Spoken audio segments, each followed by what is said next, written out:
Heat as medicine. Heat as medicine में ये जो आप देख रहे हैं हॉट वाटर इमर्शन, राइट। एक टब में आप 40 डिग्री का टेम्परेचर होगा, राइट। तो जब टब में, पानी के टब में आप बैठे, तो अभी जैसे यहाँ बैठे हैं, तो आपके सिर पे जो एटमॉस्फेरिक प्रेशर वो कितना है? 1 एटमॉस्फेरिक प्रेशर, एटमॉस्फेयर का प्रेशर है ना। जब पानी में बैठे तो इतना हिस्सा तो पानी के अंदर है ना, उसमें जो हिस्सा पानी के अंदर है उसमें जो प्रेशर आपके बॉडी में पड़ रहा है that is 1 atmospheric pressure plus pressure of the water.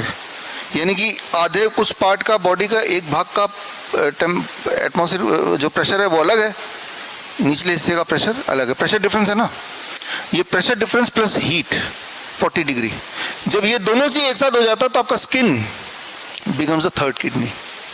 Skin तीसरा किडनी बन जाता है। यानी कि जो चीज पेशाब के रास्ते से किडनी फिल्टर नहीं कर पा रही वो स्किन से फिर निकलना शुरू हो जाता है।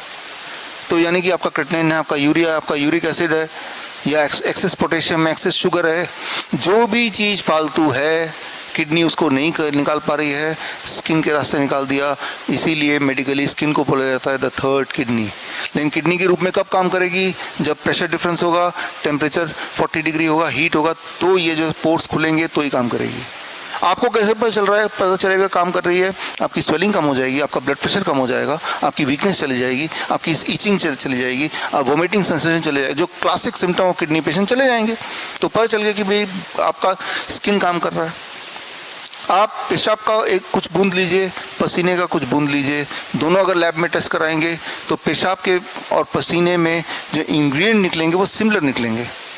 पसीने में भी क्रिएटिनिन मिलेगा, यूरिया मिलेगा, यूरिक एसिड मिलेगा, सॉल्ट मिलेगा, और पेशाब में भी सेम ही चीज़ मिलती है।